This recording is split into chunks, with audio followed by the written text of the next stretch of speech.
premier invité du jour, Quentin Doulstet, gérant chez Miriam, avec qui on fait un tour d'horizon de ce qui se passe sur les marchés, les stratégies d'investissement à suivre et un focus sur les fonds diversifiés prudents.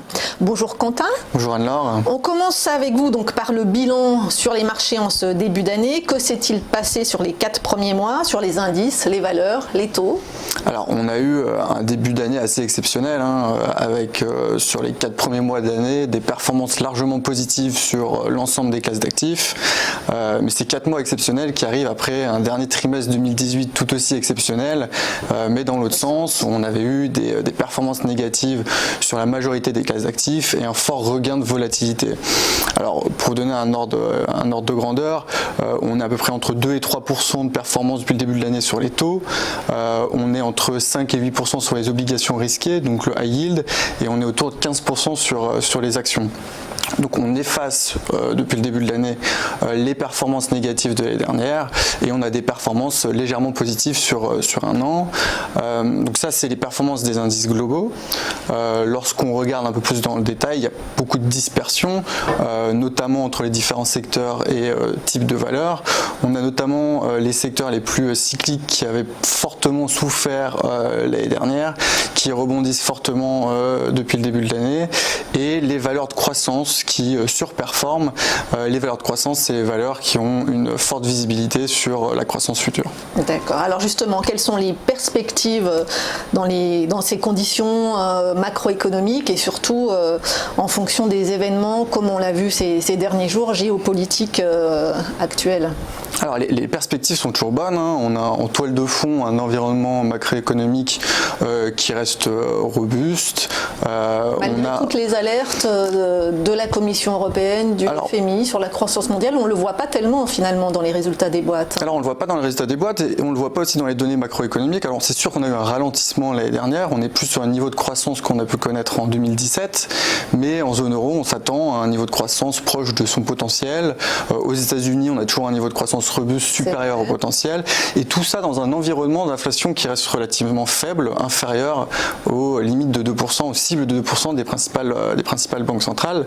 Alors après vous avez raison, tout n'est pas rose et il y a des incertitudes, alors plutôt d'ordre politique.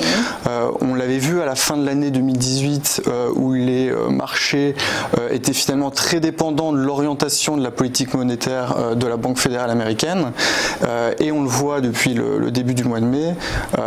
Donc une escalade de tensions, des tensions commerciales entre les États-Unis et la Chine, et un fort regain de volatilité sur les marchés. Et une inquiétude aussi pour les élections européennes? Alors une inquiétude sur les élections européennes, même si cette inquiétude est assez marginale, on s'attend à une hausse des partis populistes, mais après la question c'est est-ce que un parlement, des partis populistes plus forts pourraient remettre en cause les principales institutions européennes. Voilà, en tout cas ça ira sûrement pas dans le bon sens, mais pas de forte inquiétude là-dessus. Alors dans ce contexte, que conseillez-vous comme stratégie d'investissement? Alors dans ce contexte, nous, on trouve qu'il y a toujours de la valeur dans les actifs risqués, notamment les actions. On est sur des niveaux de valorisation qui sont loin d'être excessifs, mais on s'attend à plus de volatilité que ce qu'on a pu connaître depuis le début de l'année. Et donc ce qu'on conseille, c'est de réduire légèrement la voilure en prenant partiellement les bénéfices sur les actions en faveur de stratégies qui vont être décorrélées de l'évolution des marchés financiers ou de fonds diversifiés prudents. Justement, vous êtes venu nous parler du fonds Capital Prudence qui est géré avec la société de gestion Rochebrune conjointement. Donc expliquez-nous un peu le concept d'un fonds diversifié prudent. Alors un fonds diversifié prudent, donc c'est un fonds qui va être diversifié, c'est-à-dire qu'il ne va pas investir sur une seule classe d'actifs, mais il va chercher à diversifier ses moteurs de rendement et le risque sur différentes classes d'actifs. Et ensuite un fonds prudent, car c'est un fonds qui va être SRRI 2, c'est-à-dire une volatilité 5 ans comprise entre 0,5 et 2%, ce qui est relativement faible. Pour vous donner un ordre de grandeur, les obligations risquées sont plutôt autour de 6-7% de volatilité et les actions autour de 15%. Donc à 2% maximum de volatilité sur 5 ans, on est sur du très défensif. Alors c'est pas sans risque. C'est pas sans risque, mais c'est très défensif. Est-ce qu'il y a un cadre réglementaire sur la répartition des actifs, non? Alors il n'y a pas forcément de cadre réglementaire précis, mais on va devoir limiter, pour respecter la contrainte de volatilité, les les actifs risqués. Donc en gros, on va avoir une poche de cœur de portefeuille d'environ 70% qui va comprendre du monétaire et des obligations investment grade. Donc cette poche va ramener un rendement régulier mais faible, très faible aujourd'hui. Et donc on va diversifier cette poche avec une poche de 30% plus dynamique où aujourd'hui on va retrouver un petit peu plus de 10% d'obligations risquées. Alors aujourd'hui ça va être des obligations convertibles et de la dette émergente. On va retrouver aussi un peu plus de 10% de stratégies absolute return, donc rendement absolu, donc des stratégies qui sont normalement décorrélées de l'évolution des marchés financiers. On va retrouver des fonds long short actions et des fonds diversifiés, d'autres fonds diversifiés. Et ensuite, une poche action marginale, elle est aujourd'hui de 5%, donc elle est limitée, cette poche action est limitée à 20%, et en moyenne, elle variera entre 5 et 15%. Et alors, dites-nous justement quelles sont les spécificités de Capital Prudence, le fonds que vous gérez conjointement avec la société Rochebrune. Alors les spécificités déjà c'est les fonds SCPI. Alors c'est un fonds de fonds, c'est-à-dire qu'on ne va pas investir directement dans les marchés actions, les marchés obligataires. On va sélectionner des expertises dans d'autres sociétés de gestion pour implémenter nos idées et nos vues macroéconomiques.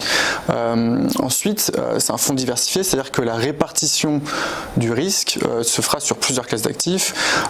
Donc l'allocation que je vous ai donnée tout à l'heure, donc finalement de 70% en monétaire et investment grade, on voit que cette poche va représenter qu'à peu près un tiers du risque et qu'en fait le risque dans le fonds sera réparti de façon assez équilibrée entre les différentes classes d'actifs et stratégies de gestion.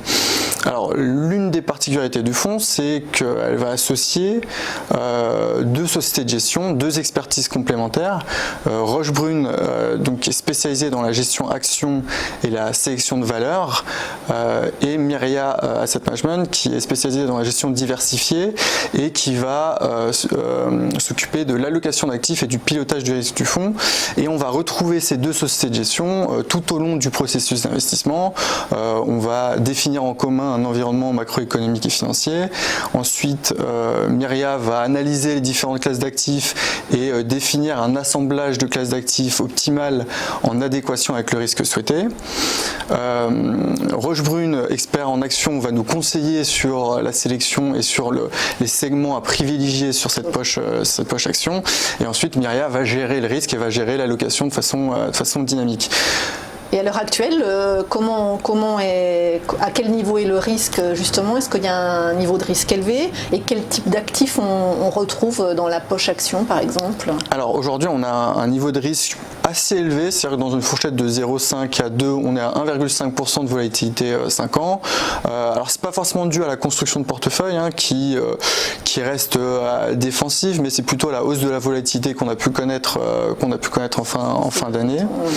Et sur la poche action, alors aujourd'hui on privilégie les actions européennes et on essaye d'être assez équilibré entre des sociétés de croissance, des sociétés dans des secteurs plus éthiques et des sociétés dites value qui ont connu des performances très négatives l'année dernière. Et alors à qui est destiné ce type de fonds? Parce qu'on a vu c'est quand même un rendement assez limité et une gestion très prudente. À quel type de client et à quelle échéance? Alors déjà l'échéance, c'est l'horizon de placement conseillé est assez court, c'est 18 mois. Ce fonds s'adresse à deux types de clients. Premièrement, les entreprises pour leur trésorerie longue, et c'est un produit qui va leur permettre de diversifier les fonds purement taux qu'ils utilisent habituellement. Et en deuxième cas, ça va servir pour les investisseurs en fonds de repli, donc des investisseurs qui souhaitent réduire le risque, notamment sur les actifs risqués et les actions. Une partie de leurs bénéfices. Exactement, prendre des bénéfices sur les actions et avoir un fonds de repli en attendant des points d'entrée plus attractifs. Juste pour terminer, est-ce qu'on peut avoir une idée des performances de ce fonds, même si on le voit, ça n'a rien à voir avec un rendement d'action? Bien entendu, alors c'est un fonds qui reste prudent, avec un objectif d'EONIA plus 2%. Alors c'est un fonds qui a un long historique de performance, plus de 10 ans, 12 ans d'historique de performance sur lesquels on bat largement l'EONIA. Alors ce que je trouve intéressant dans ce fonds, c'est plutôt la distribution des rendements, c'est-à-dire que depuis le lancement en 2006 du fonds, un investisseur qui était resté investi 18 mois sur le fonds aurait eu 85% du temps une performance positive et cette performance médiane aurait été de 1,6%.